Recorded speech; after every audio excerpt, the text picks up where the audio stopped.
Okay, so uh, the anatomy of the pituitary, thyroid, as well as the parathyroid. So these are the objectives. Identify the location and anatomical parts of the pituitary gland. Then this the anatomical relations of the pituitary gland. Then some of the embryology of the pituitary gland. Then we'll also talk about the other glands like the thyroid gland, parathyroid gland, with relation to their location, shape, relation, as well as development, as well as the some of the congenital anomalies related to that. So to begin with, the endocrine system, as you know, the endocrine system consists of the major endocrine glands, that is the pituitary gland, the thyroid, parathyroid, adrenal, as well as the pineal glands. Along with that, there are some cells which themselves, even though they are not glands as such, the cells themselves acts as gland. Okay, like some of the masses within the some of the glands, like the pancreas, where there is an endocrine part that is called as the islets of Langerhans. The whole pancreas is not endocrine, but it is a mixed gland because it has both the exocrine as well as the endocrine part. But few of the cells of the pancreas act as the endocrine cells. Okay. Similarly, also in case of the gonads, that is the testis and the ovary. Okay. Then there are also some cells, individual cells, single unicellular cells, okay, which also act as the endocrine glands themselves, even though they are single cell, okay, like the Purpose cells, as well as the enteroendocrine cells, which are distributed in different parts of the body. Okay. So to begin with, we'll begin with the main primary endocrine gland, or the master endocrine gland, that is the pituitary gland. It is also called as the hypophysis cerebri. Hypophysis cerebri.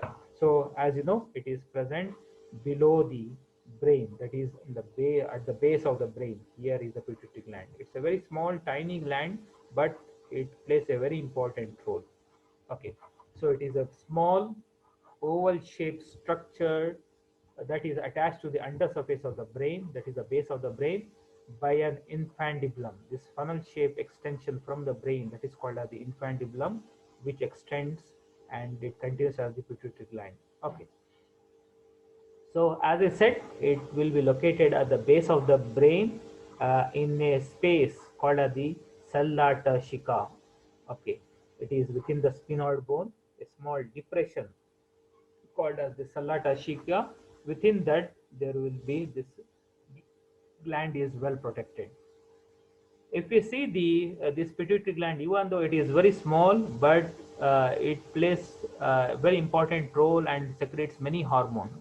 So hence it is divided into two parts in briefly, that is anterior pituitary as well as the posterior pituitary. Anterior pituitary is glandular in tissue, that's why it is called as adenohypophysis. Adenohypophysis. The posterior part is an extension of the brain itself, so that's why it is called as neurohypophysis. And even if you see the structure, when you study the histological structure, the neurohypophysis will have the neurological cells, neurons, and the adenohypophysis will have the glandular tissue. So that's why even structurally it is different, as well as developmentally it's different. So that's why it is divided into two parts: anterior pituitary as well as the posterior pituitary, or adenohypophysis and neurohypophysis. The anterior pituitary is again further divided into pars distalis, pars tuberalis, as well as the pars intermedia. If you see here, this is the whole of the pituitary gland. So it is divided into an anterior pituitary as well as the posterior. This is the posterior pituitary, which is called as the pars nervosa. Okay, or the neurohypophysis. Okay, and this is the anterior pituitary, which will be divided into pars distalis, the largest and most distal part, biggest part, that is called as the pars distalis. This is the large pinkish structure. This is the pars distalis. Then pars tuberalis, a part of it is extending above as a tunnel shaped structure, so it is called as the pars tuberalis. Then we have the pars intermedia, a small part which is intermediate between the antipituitary and the postpituitary. That is called as the pars intermedia. This green structure this is called as pars intermedia. So the antipituitary is divided into three parts: pars distalis, pars tuberalis, as well as the pars intermedia. Similarly, the neurohypophysis is divided into two parts: pars nervosa as well as the neural stalk. Pars nervosa, which is the dilated part here in the posterior pituitary, and the neural stalk or the infundibular stalk is an extension coming from the brain itself. So this is the brain above here. This is the third ventricle.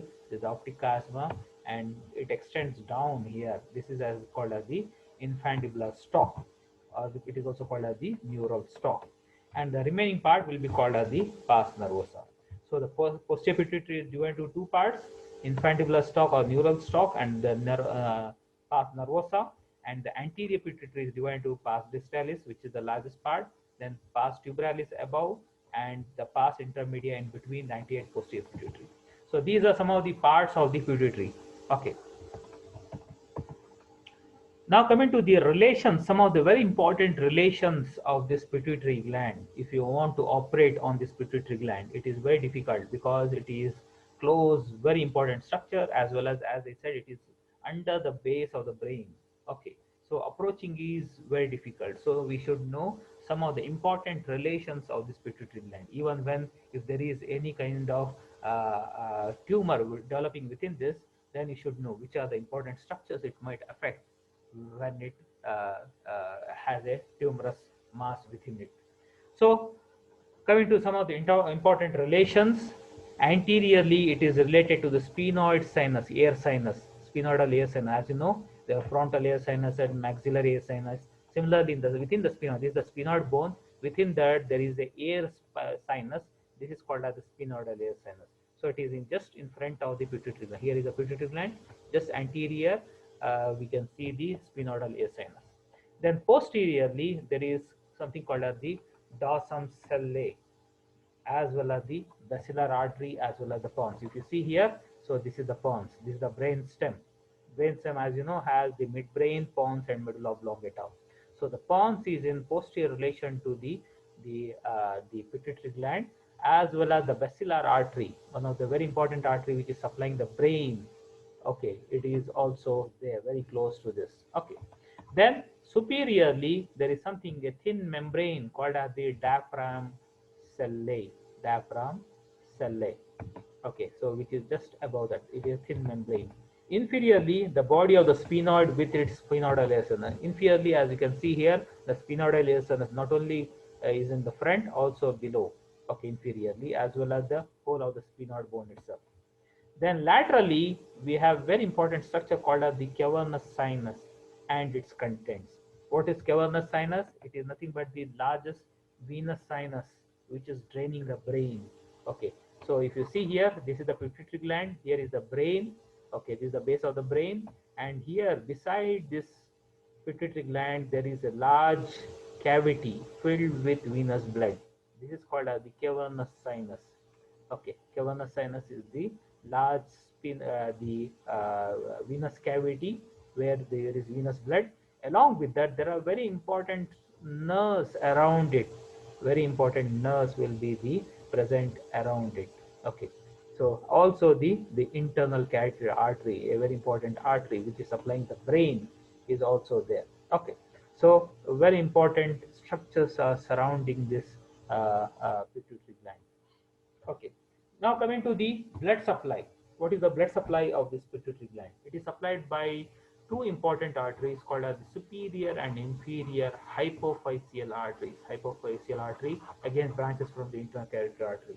Okay, so as I said, internal carotid artery is one of the two arteries which is supplying the brain. One is the vertebral artery, the second is the internal carotid artery. So the internal carotid artery gives two branches, superior and inferior hypophyseal arteries, which will supply the hypophysis, that is the pituitary gland.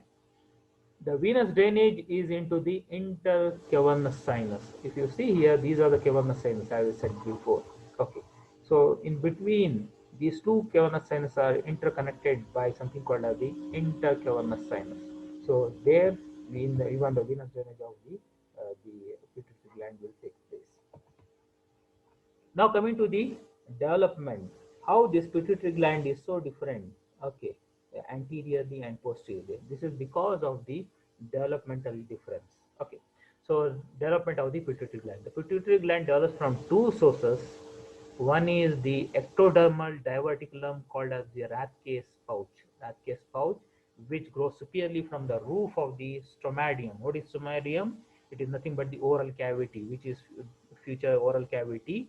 So from there, the roof of the oral cavity, that is the stomatium, there will be development of something called as the Rathke's pouch. Let me show you. So if you imagine, so this is the stomatium, this is the developing fetus. Here is the brain. This is the brain developing in the case of a fetus. Here is the stomatium, which is developed into oral cavity. From there, a small invagination comes along. That is called as the Rathke's pouch. And from above, there is an extension from the brain. Okay, this is from the diencephalon. This is called as the infundibulum. So there are two pouches. One is from the oral cavity stomatium, that is called as the Rathke's pouch, and from above there will be infundibulum. So it will develop from two parts. One is the ectodermal diverticulum, which is called as the Rathke's pouch, which grows superiorly from the roof of the stomatium, immediately anterior to the buccopharyngeal membrane. The buccopharyngeal membrane is a membrane which will be covering the oral cavity initially. Later it ruptures so that it can open. Then similarly, the ectodermal diverticulum, that is the infundibulum coming from the brain, develops from the floor of the diencephalon. So here is the diencephalon, so it extends down. Okay, so here also you can see here. Okay, so this is the diencephalon. From there it is extending. So here is the brain. As we said, this is the developing brain. From there is an extension called as infundibulum. Okay, so this develops from the floor of the diencephalon and descends behind the Rathke's pouch. So it will go behind the Rathke's pouch, which will form the posterior pituitary. So the Rathke's pouch here from the oral cavity develops above and it forms the anterior pituitary. The Rathke's pouch loses its connection with the mouth cavity from the vesicle. If you see here, so this Rathke's pouch, even though it is coming from the oral cavity, it loses its connection later. So it totally separates and get adhered to the infundibulum, which is coming from the brain. So the connection from the brain remains intact. So there is no disconnection. But the connection from the oral cavity is disconnected, and this Rathke's pouch goes and it develops to form the anterior pituitary, and the infundibulum grows to form the posterior pituitary. Okay. Okay. The cells of the anterior wall of the vesicle proliferate and form the pars anterior of the pituitary. So the Rathke's pouch, the anterior wall will develop much more than the posterior wall, and it forms the pars anterior. The upper end of the pars distalis surround the infundibulum process to form the pars tuberalis. The upper part will extend above and it surrounds around the infundibulum to form the pars tuberalis. The posterior wall of the vesicle remains thin to form the pars intermedia. The posterior wall, this is the anterior wall which develops much more of the Rathke's pouch. The posterior wall remains without much growth and it forms the pars intermedia. As you saw, it is a thin structure between the anterior and posterior pituitary. The infundibulum, which is coming from the brain, has differentiated into stalk and pars nervosa of the pituitary gland. So the part which is coming from the brain, that is the infundibulum, it differentiates itself into stalk and the pars nervosa. Okay, so this is how the pituitary gland develops. Okay, so that is the most important gland, which is the master gland. Okay, so what the functions and other details, the histological structures you will study in case of the physiology as well as in case of the histology. Now coming to the thyroid gland, the next important organ, endocrine organ or the gland is the thyroid gland, okay, which is present within the neck. So this is the thyroid gland here. So it consists of the right and left lobe connected by a narrow isthmus. So it has two lobes. This is the right lobe and here is the left lobe, and there are two lobes are connected by the intermediate narrow part called as the isthmus. Each lobe is pear-shaped with an apex and a base. Each lobe looks like a pyramid with an apex on the top and the base below. Okay. The apex rests on the thyroid cartilage reaching oblique line. So if you see here, the apex goes up to the thyroid cartilage, and here there is a line called an oblique line. So this is the oblique line. So the apex goes and reaches up to the oblique line on either side. If you see here, here is the oblique line, so it is going, the apex is going and reaching. The base reaches the level of the fourth or fifth tracheal rings. Here are the trachea. So this is the larynx. So this is the thyroid cartilage, and this is the cricoid cartilage. Below that will be the trachea. So these are the tracheal rings. So the tracheal ring, the isthmus will be sitting on the second, third, and fourth tracheal rings. The isthmus will be sitting on the second, third, and fourth tracheal rings. The pyramidal lobe may project upwards from the isthmus. There is an additional lobe. Okay, so in between the two lobes, the right and left lobe, in between, in the is both are lobes are connected by isthmus, and from there might be an additional lobe. This is called as the pyramidal lobe. Okay, which is coming from the isthmus. Then the levator glandulate thyroidea. It is a fibrous or muscular band connecting the pyramidal lobe to the hyoid bone. Hyoid bone, if you see here, this is the hyoid bone. This is an individual bone within the mass of muscles in the neck. So it is not articulating with any bone. So this hyoid bone is connected to the isthmus, to the thyroid gland by a band called as the levator glandular thyroid. It is a fibromuscular band which connects the pyramidal lobe to the hyoid bone. This is very important connection because whenever you swallow, okay, whenever you swallow, the hyoid bone moves up and down. So when it moves up, because of this levator glandular thyroidea, even the thyroid gland moves. So this is very important, especially if you want to trace any mass developing from the thyroid gland. So if you want to confirm, in the neck it is very difficult to confirm because there are so many structures. So we don't know from where this mass is coming. So ask the patient to swallow. If the person swallow, the hyoid bone moves, along with that even the thyroid gland will also move. So if it is moving with swallowing, then this mass is from the thyroid gland. So this is how you find out that a mass coming in the neck is from the thyroid gland, by asking the patient to swallow. Okay. Coming to the relations of the lobes. Okay, as you have seen, this is the thyroid gland here. Okay, so the anterior relations, anterolateral relations, there are important muscle. One is called as the sternothyroid, coming from the sternum. This is the sternum here, and going up to the thyroid cartilage. So this is called as the sternothyroid. Okay, so this is the sternothyroid muscle, okay, which is anterolaterally. Superior belly of the omohyoid. This is the omohyoid muscle.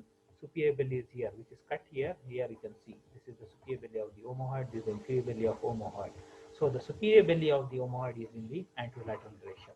Then the sternohyoid. There is one more muscle going from the sternum going up to the hyoid bone. This is the hyoid bone again here.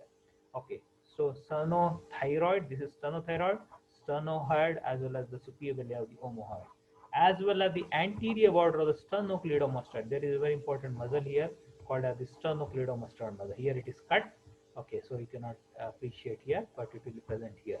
So that will be also in anterolateral relation to the this thyroid gland. Okay. Now coming to the posterior lateral relations. So what are the structures which are behind it? As I said, whenever we are talking about the relation, it is important, especially if there are any tumors developing from them, as well as during surgery.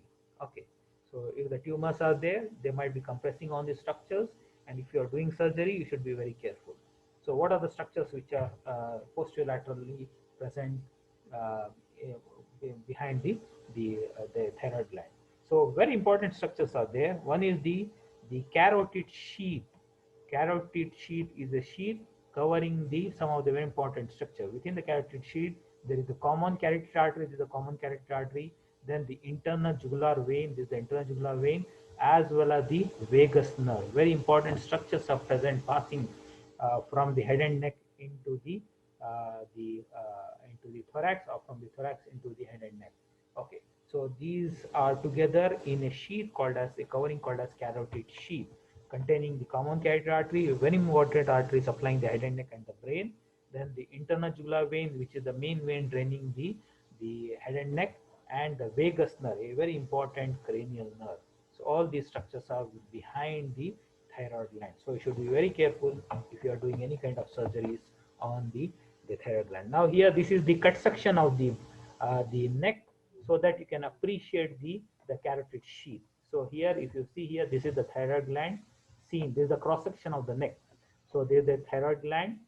Okay, so these are the two lobes, and this is the isthmus, and here is the the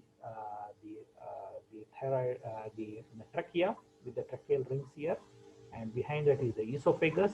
And if you see here, this is the carotid sheath. This is a carotid sheath on either side, consisting of the internal carotid artery, then the internal jugular vein, the common carotid artery, and it gives then the internal carotid artery as well as the external. Okay, so the common carotid artery, then the internal jugular vein, as well as the vagus nerve. All these three structures are covered by a sheath called as the carotid sheath, that is in posterolateral relation to the thyroid gland. Coming to the medially in the center, what are the structures? One is the larynx above, and here you can see the trachea, then the pharynx, then the esophagus. Behind that, the trachea will be the esophagus, then the external laryngeal nerve and the recurrent laryngeal nerve, which are in very close relation to this thyroid gland. Okay, so these are some of the important relations of the thyroid gland. Okay, so even though the thyroid gland is very easily approachable because it is in the neck, but very important structures are surrounding it. Okay. Coming to the relations of the isthmus, how it is related? Anterior laterally, it is related to the sternothyroid, sternoid, anterior jugular vein, facial, as well as the fascia, as well as the skin. Posteriorly, it is related to the second, third, and fourth rings of the trachea. As we saw, it is sitting on the second, third, and fourth tracheal ring, so it will be in posterior relation to that. Now coming to the blood supply of the thyroid gland. As you know, the endocrine glands, because all their hormones are secreted, the secretions are directly poured into the bloodstream itself directly without any duct, so they are highly vascular. Similarly, the thyroid gland is also highly vascular, and that's why it is supplied by some very important arteries. So it is a highly vascular gland supplied by four large arteries. One is the right and left inferior thyroid artery, right and left superior thyroid artery. Okay, so if you see in this picture, so this is the inferior thyroid artery on either side, which is supplying the brain, the thyroid gland, as well as the superior thyroid artery, which is supplying the upper part of the thyroid gland.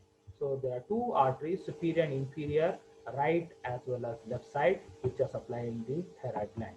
Okay, so there are right and left, superior and inferior thyroid. So these are the four arteries.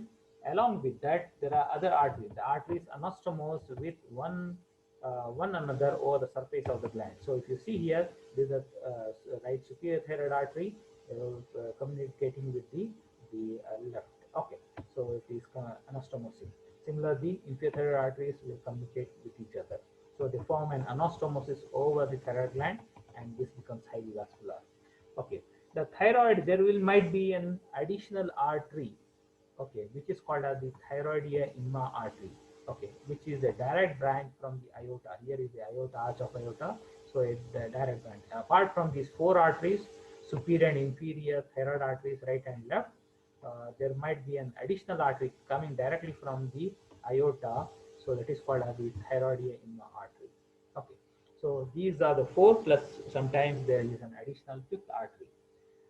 So drained by the right and left superior, middle, and inferior thyroid veins. Even though there are four arteries supplying the gland, there are six veins which are drained.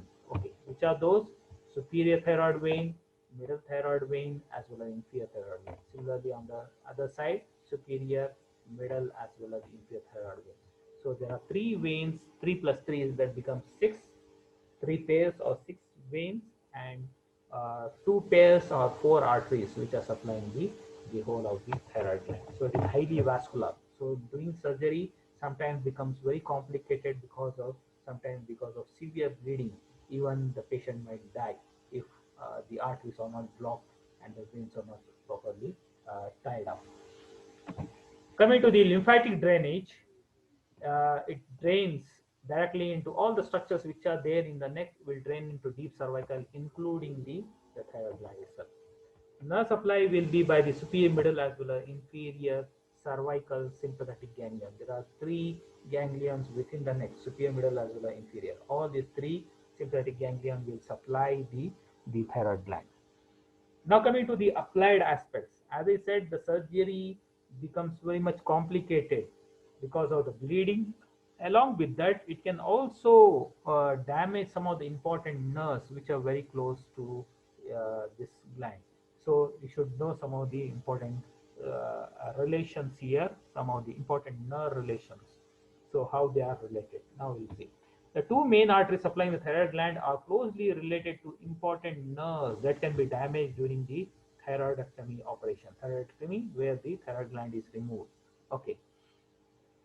The superior thyroid artery is related to the external laryngeal nerve, which supplies the cricothyroid muscle. A very important relation, which is to the superior thyroid artery, is the external laryngeal nerve, which is supplying the only muscle which is outside. The larynx has external muscles as well as the internal. Okay, so the external muscle is only one, that is the cricothyroid muscle. Okay, so that is supplied by the external laryngeal nerve.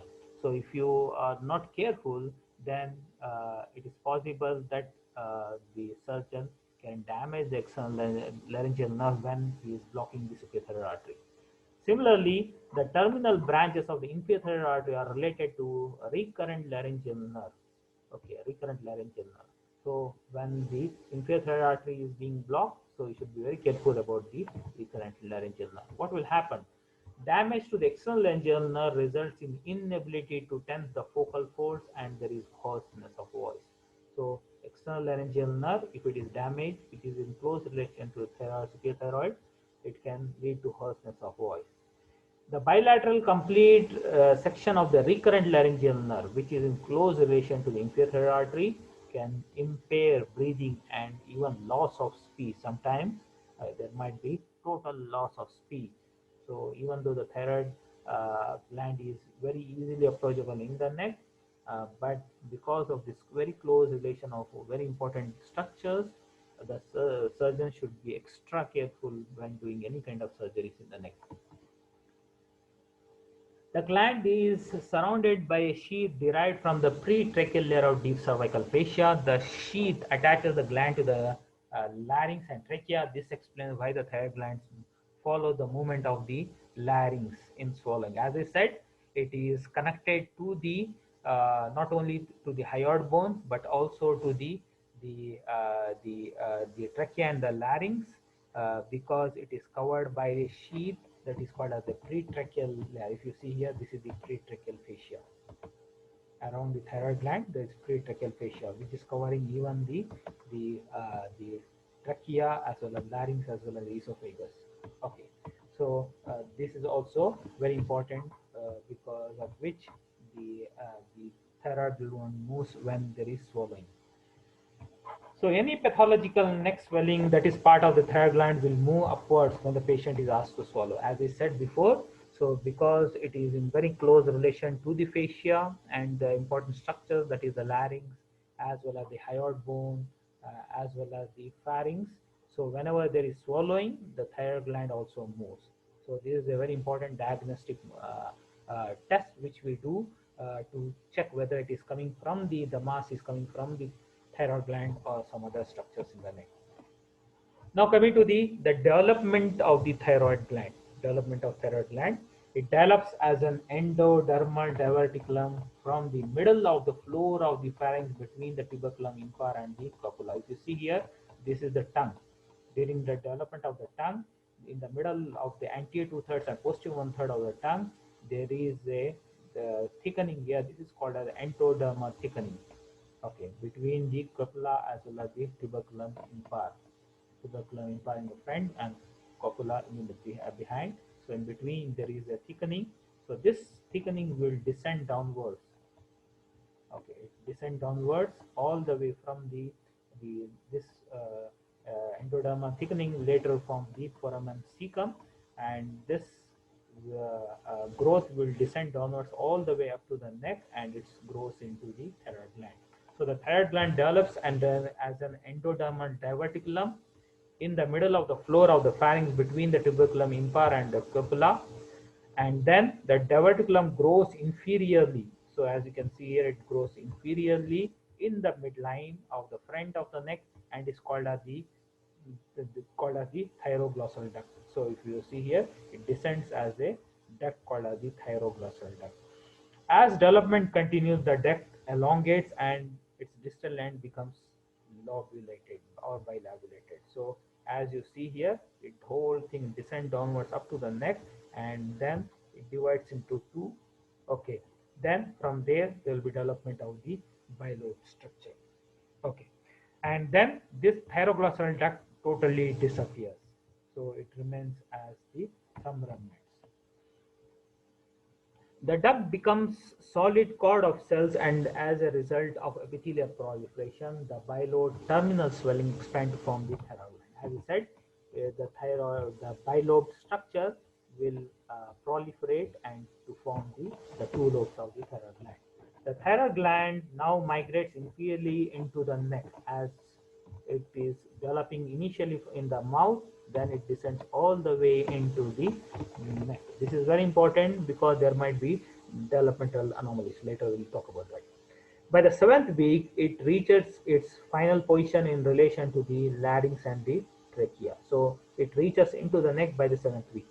The thioglossal duct degenerates and its site of origin is marked by the foramen cecum. As I said, so this endodermal diverticulum which descend downwards will remain finally as the foramen cecum. This is the remnant of the what is initially there was a development of the thyroid gland. Now coming to the congenital anomalies of the thyroid gland. Once you understand the development, then you will understand the anomalies related to the development.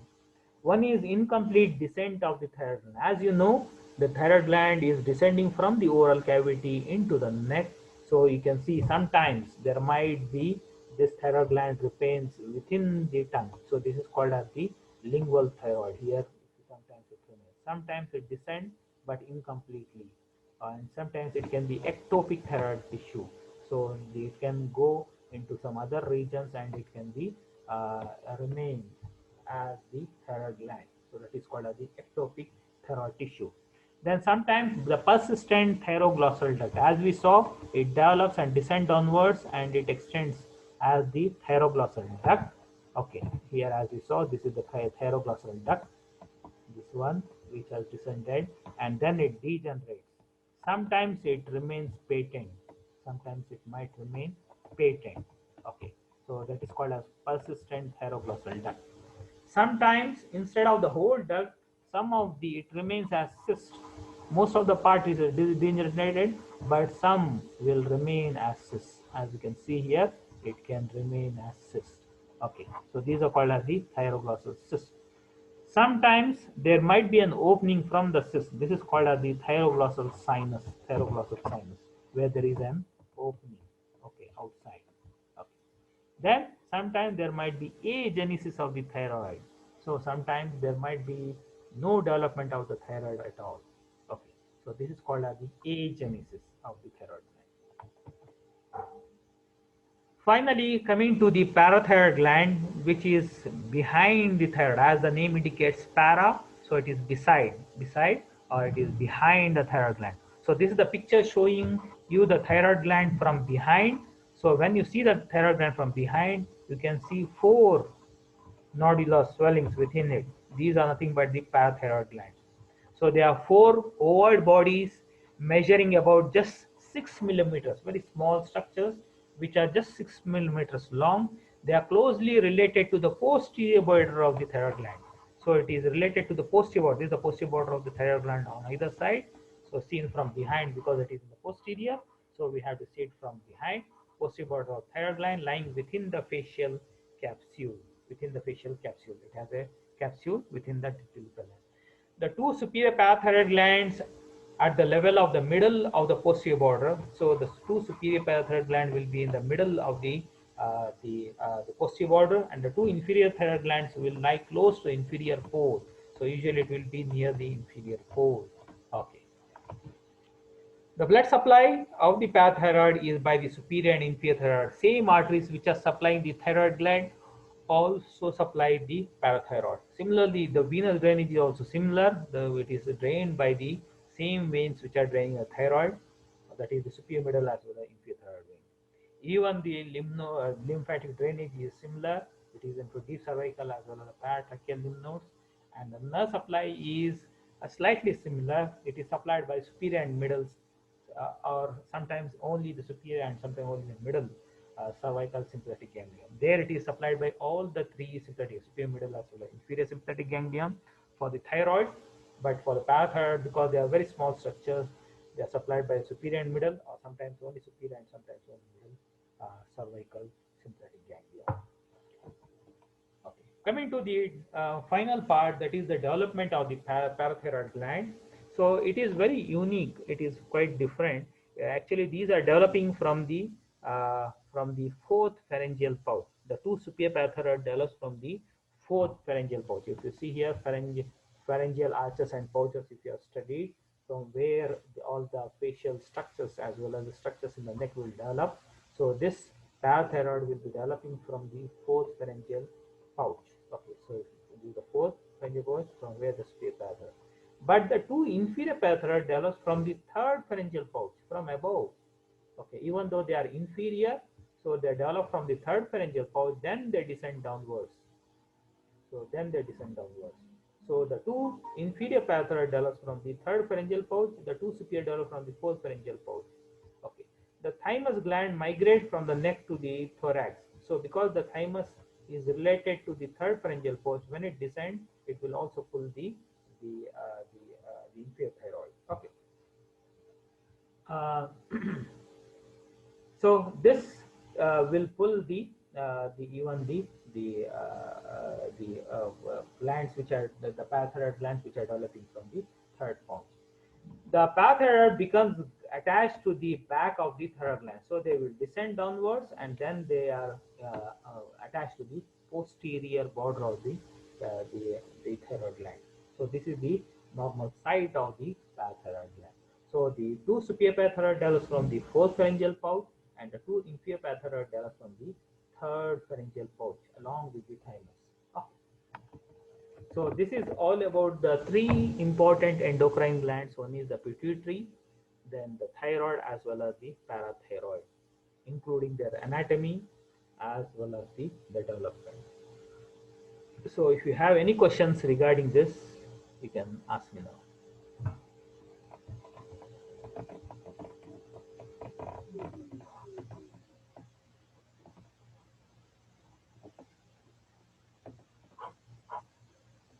Any questions?